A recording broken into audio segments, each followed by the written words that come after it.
प्रारब्ध भोगना तो पड़ेगा। इसलिए ठाकुर जी कहते हैं प्रार्थना ये करो कि बल मिले, ये मत करो कि दुख दूर हो, संकट दूर हो। स्वामी विवेकानंद तो कहते हैं कि यदि किसी व्यक्ति के जीवन में संकट नहीं आते तो ऐसा व्यक्ति विचार करे कि वो वास्तव में जी रहा है कि नहीं जी रहा है। और मैं तो अपनी कथाओं में कहा करता हूं, किसी के जीवन में संकट आ जाए ना तो थोड़ा सा मुस्कुरा जाना। क्यों? ठाकुर जी की नजर है आप पे, इसीलिए आपकी परीक्षा हो रही है। और जिनकी कभी परीक्षा नहीं होती तो समझो ये बैक बेंचर्स हैं। जैसे क्लास में पीछे बैठने वाले बच्चे होते हैं ना, टीचर ना उनको डांटता है ना उनसे कुछ कहता है, बोले क्यों, ये पढ़ते लिखते तो है नहीं, पीछे ही पड़े रहो तुम। तो इसलिए संसार में जिनको दुख नहीं मिलता उनको ये समझ लो इन पे ठाकुर जी कृपा ही नहीं है। इनको ठाकुर जी ने छोड़ रखा, बोले तुम्हारे कुछ हो नहीं सकता, तुम पापी हो। लेकिन जिसको समय समय पर पीड़ा हो जाए, जिसको बात बात पर कोई ना कोई परीक्षा भोगनी पड़े, तो समझ जा रहा कि ठाकुर जी की हम पर दृष्टि है, इसीलिए बार बार कुछ ना कुछ होता रहता है। संसार एक दुखालय है और यहां हम दुख ही भोगने आए हैं, उससे हम बच नहीं सकते।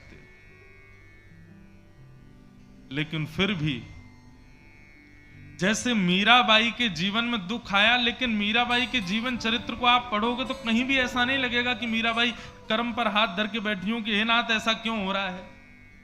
भक्त प्रहलाद के जीवन में दुख आया, खुद की सगी भुआ लेकर के चिता में बैठ गई, इससे बड़ा दुख क्या होगा। खुद के पिता मारना चाहते हैं, इससे बड़ा दुख क्या होगा। लेकिन ऐसे प्रहलाद भी कभी चिंता करके बैठे हों, ऐसा कहीं नहीं लिखा।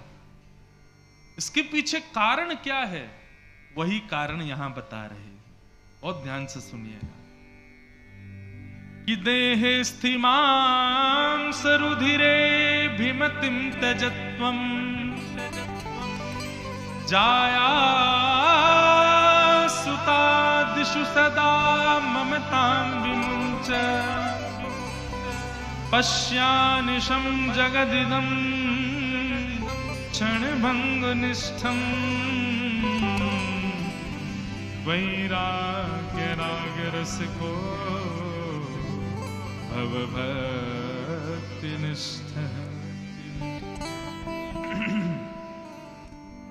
बहुत ध्यान से सुनो।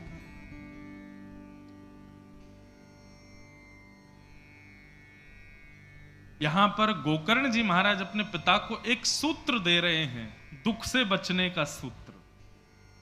पिताजी,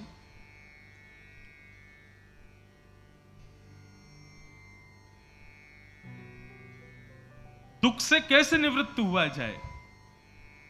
तो कहते हैं दुख जीवन में आने के दो कारण होते हैं, पहली तो अहमता और दूसरी ममता। पहला दुख का कारण है अहमता और दूसरा दुख का कारण है ममता। बहुत सावधानी से सुनो, पानी सबके पास आ जाएगा, आप लोग यहां देख के कथा सुनो। आप लोग में पानी वाले उनको देखने लग जाते हैं तो मेरे को प्यास लगने लगती है, तो आप इधर ही देखो, कथा सुनो। दुख के दो कारण हैं, इसको अपने हृदय पटल में लिख लीजिएगा। पहला दुख का कारण है अहमता और दूसरा दुख का कारण है ममता। अहमता किसको कहते हैं? अहमता कहते हैं अभिमान को। अहमता सदैव खुद में होती है और ममता सदैव दूसरों में होती है। ये दो ही दुख के कारण हैं।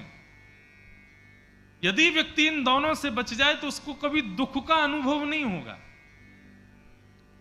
पहली बात तो पिताजी, अहमता का त्याग करें। हम अभिमान करते हैं, किस चीज का अभिमान? मैं सुंदर हूं, मैं अच्छा गाता हूं, मैं अच्छा नाचता हूं, मैं अच्छा बोलता हूं, मैंने ये किया, मैंने इतने पैसे कमाए, मैं ऐसी जगह जॉब करता हूं, मेरे पास ये गाड़ी, मेरी पत्नी ऐसी, मेरे बच्चे ऐसे, मेरा परिवार ऐसा, मैं ऐसा। रूप का अभिमान, बुद्धि का अभिमान, यौवन का अभिमान, घर का अभिमान, संपत्ति का अभिमान, पुत्र पुत्री का अभिमान, पत्नी का अभिमान, परिवार का अभिमान, जाति का अभिमान, ये सारे अभिमान दुख के कारण होते हैं। पिताजी, सबसे पहले तो व्यक्ति को अहमता का त्याग करना चाहिए, अभिमान का त्याग करे। क्यों? वो जिस रूप का अभिमान कर रहा है, आप विचार करके बताइए, कोई सुंदरता का अभिमान करे, कितने दिन सुंदर बना रहेगा? 10 साल, 15 साल, 20 साल, एक समय आएगा उसको देख करके भी लगेगा कि बताओ किसी समय में ये सुंदर था, लेकिन अब देखो इसकी स्थिति क्या हो गई। आपके बगल वाले नगर में तो इसी के ही पैसे खर्च किए जाते हैं कि हम जीवन भर सुंदर ही बने रहें। हमारे पूज्य पिताजी महाराज कहते हैं कि जो माताएं बहनें होती हैं ना, वो अपनी आयु 10-15 साल कम ही बताती हैं बड़े होने के बाद भी। एक बार महाराज जी अमेरिका गया मैं, तो वहां पर भी सिंधी परिवार थे, उन्होंने कथा कराई। तो एक माता जी एक दिन सिंधी कढ़ी बना के लाई, और माता जी की उम्र होगी लगभग 60 वर्ष, लेकिन वो बनके ऐसे रहती थी जैसे कि 22 वर्ष। बाल बाल बिल्कुल जो है बढ़िया, अब क्या बताएं, उसका रूप का वर्णन तो नहीं कर सकते हम, लेकिन ऐसी थी। तो जैसे ही वो आई, तो वो मेरा शुरुआती दौर था। अब तो कोई मिले तो या तो माता जी कहते हैं या बहन जी कहते हैं, तब गलती से मेरे मुंह से आंटी निकल गया। वो ना माता जी ना तो कथा में आई और ना फिर मुझसे मिलने आई। तो मैंने एक दिन पूछा, मैंने कहा भैया वो एक माता जी एक दिन सिंधी कढ़ी बना के लाई, वो आई क्यों नहीं, पूछो तो। फोन करवा के पूछा तो बोली वो नाराज हो गई है कि ये पंडित जी जो कथा करने आए, इन्होंने हमको आंटी कैसे बोल दिया। तो जिनसे हमने फोन करवाया, मैंने कहा उनकी उम्र कितनी? बोले महाराज जी सब दुखी हैं, उम्र तो उनकी 60 साल है, लेकिन हम सबको उनको बहन जी बोलना पड़ता है या फिर उनका नाम लेके बुलाना पड़ता है। उनको अच्छा नहीं लगता कि कोई उनको आंटी कहे। किस बात का अभिमान करते हैं हम? आज सुंदर हैं, कल नहीं रहोगे। आंखों पे पड़ेगा जाला, नाक से बहेगा नाला, लाठी से पड़ेगा पाला, जरा जिंदगानी का। एक दिन सबकी स्थिति ऐसी हो जानी है, तो फिर अभिमान क्यों? अभिमान आप तब कर सकते हो कि आप अपने रूप से कह दो अब सदा सर्वदा तुम सुंदर बने रहना, कभी कुरूप मत होना। मानेगा आपकी? नहीं मानेगा। बालों से कहना अब हम डाई नहीं करेंगे, अब तुम काले ही बने रहना, नहीं मानेंगे, काले हो जाएंगे। अपनी चमड़ी से कह दो तुम सदैव वैसी कसी रहना, कभी झुर्रियां नहीं पड़नी चाहिए, नहीं मानेंगी, एक दिन झुर्री पड़ जाएंगी। हड्डियों से कह दो तुम सदैव स्वस्थ रहना, लेकिन एक दिन लड़खड़ा ही जाएंगी। जब ये शरीर आपकी मानता ही नहीं है, तो फिर इस पर अभिमान क्यों? ये शरीर आपके वश में ही नहीं है, तो फिर इसका अभिमान हम क्यों करते हैं? एक पंक्ति है, बहुत प्यारी पंक्ति है।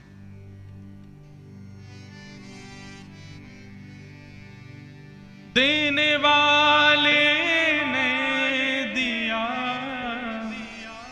वह भी दिया किस शान से, मेरा है यह लेने वाला, कह उठा अभिमान से। मैं नहीं, मेरा नहीं, यह तन किसी का है दिया, जो भी अपने पास है, यह धन किसी का है दिया, हमारा नहीं है, ठाकुर जी ने हमको दिया है। एक बात बताएं, ये मानव क्यों बनाया भगवान ने? मौका दिया है हमको 84 लाख योनियों से बचने के लिए, पापों से निवृत्त होने के लिए। हमने अपने पूर्व जन्म में जितने पाप किए हैं, जितने दुष्कर्म किए हैं, जितने दूषित कर्म किए हैं, उन सब से निवृत्त होने का ये मौका मिला है कि हम लोग मानव बने हैं। कुकर, सूकर, चींटी, छिपकली आदि ये सारी योनियां हैं। ये सब अपने पाप की वजह से इन योनियों में पड़े हैं, लेकिन हम मानव हैं, इसका मतलब हमको मौका मिला है। बच जाओ, संभल जाओ। ठाकुर जी की बड़ी कृपा है कि तुम मानव हो, तुम कीर्तन कर सकते हो, भजन कर सकते हो, वृंदावन जा सकते हो, कथा सुन सकते हो, सत्कर्म कर सकते हो, लोगों की सहायता कर सकते हो, परोपकार कर सकते हो। ये कोई नहीं कर सकता, केवल मानव कर सकता है। मानव को कभी अपने ऊपर अभिमान नहीं, हाँ, ठाकुर जी ने मुझे मानव बनाया, इसका स्वाभिमान करो और इससे सेवा करो, अभिमान नहीं। पिताजी, यदि सुखी रहना है जीवन में, सबसे पहले अभिमान का त्याग करो, अहंता। अभिमान करने का अधिकार तब है जब कोई वस्तु आपके वश में है, जब आप खुद ही अपने वश में नहीं हो। उल्लासनगर में हमारे पूज्य पिताजी की एक दो बार कथा हो चुकी है, 93, 94 में, शायद 93 में 3 बार, और दास का जन्म 96 का है, तो उससे पहले पिताजी उल्लासनगर आ चुके हैं। तो उल्लासनगर का मुझे स्मृति में नहीं है, लेकिन एक परिवार है, शायद वो आए, उनको पता चले। तो वो अभी कुछ साल पहले हमारी कांदीवली में कथा थी, वहां आए थे, हम उल्लासनगर से आए। मन का अच्छा। तब वो बता रहे थे, बोले ठाकुर जी जब कथा करने आए, उसके बाद जब आपका जन्म हुआ, तब हम आपके घर आए थे, आपको गोदी में खिलाया था, आपको ऐसा ऐसा करके बता रहे। बोले अब आप व्यासपीठ पे बैठे हो। तो ये बात में क्यों स्मृति, शायद वो कल परसों में उनको पता चले तो आए। मैं अभी जानता तो नहीं हूं उनको, लेकिन आज वो देख करके आश्चर्य करते हैं। बोले ये जो व्यास जी बैठे हैं, इनको हमने गोदी में खिलाया है। कई जगह हम कथा करने जाते हैं, वहां पिताजी के शिष्य आते हैं, उन सब ने मुझे गोद में खिलाया है, लेकिन अब मैं कहूं गोद में खिला लो मुझे, अब स्थिति नहीं है ना। परिवर्तन होता रहता है शरीर का, संसार का, ये वश में कभी नहीं रहेगा। हमारे पूज्य पिताजी कहते हैं कि हर क्षण में हम लोग अपनी मृत्यु के पास जा रहे हैं। ये परिवर्तन हमारे अंग प्रत्यंगों का, शरीर का, बुद्धि का, मन का, ये इस बात का प्रतीक है कि तुम और मैच्योर नहीं हो रहे हो और मृत्यु के समीप जा रहे हो। हर क्षण हम मृत्यु के पास जा रहे हैं। जैसा मैं आज हूं वैसा कल नहीं था, जैसा आज हूं वैसा कल नहीं रहूंगा, और जैसा कल रहूंगा वैसा 10 साल बाद भी नहीं रहूंगा। हर समय बदलता रहूंगा मैं। तो जो परिवर्तनशील शरीर है उस पर अभिमान क्यों करना? इससे अहंता का त्याग करो, अभिमान छोड़ो। और दूसरा पिताजी काम करना है, यदि सुखी रहना है तो शरीर के जितने संबंधी हैं उनमें जो ममता है उस ममता का त्याग करो। कई लोग होते हैं उनको खुद में अभिमान नहीं होता, लेकिन अपने बच्चे पर बड़ा उनको गौरव होता है, बड़ा ममता होती है उसके प्रति। संसार में कोई अपना नहीं है बंधु, ये सब केवल व्यवहार मात्र है। यही तो संसार है कि वो जन्मा है इसलिए हमारा पुत्र है, हमारी पुत्री है, हमारी पत्नी है, हमारे बच्चे हैं, हमारा परिवार है, हमारा खानदान है, लेकिन कोई अपना नहीं है। सूरदास जी कहते हैं, उस पद की केवल भावार्थ समझिएगा, क्या कहते हैं सूरदास जी। जा दिन मन पंछी उड़ जाए, जा दिन मन पंछी उड़ जाए, ता दिन तेरे तन तरुवर के सब ही पात झड़ जाए, ता दिन तेरे तन तरुवर के सब ही पात झड़ जाए, जा दिन मन पंछी उड़ जाए, जा दिन मन पंछी उड़ जाए। जिस दिन हमारे भीतर बैठी जो आत्मा है वो उड़ गई, जब हंस अकेला उड़ जाएगा, खाली पिंजरा पड़ा रह जाएगा, कुछ नहीं बचेगा। स्वयं से अहंता का त्याग और अपनों से ममता का त्याग। सूरदास जी उसी पंक्ति में आगे कहते हैं, पत्नी हाथ पकड़ करके 7 फेरे लेती है, और 7 फेरों में क्या कहती है, हम 7 जन्म तक साथ रहेंगे, अगले जन्म में भी मैं आपकी पत्नी बन के आऊंगी, आप मेरे पति बन के आना, आदि आदि जो भी नियम होते हैं, जिनके ब्याह हो गए उनको पता होगा। लेकिन सूरदास जी कहते हैं, जा प्रियतम सो प्रीत घनेरी, सो देख डर जई है।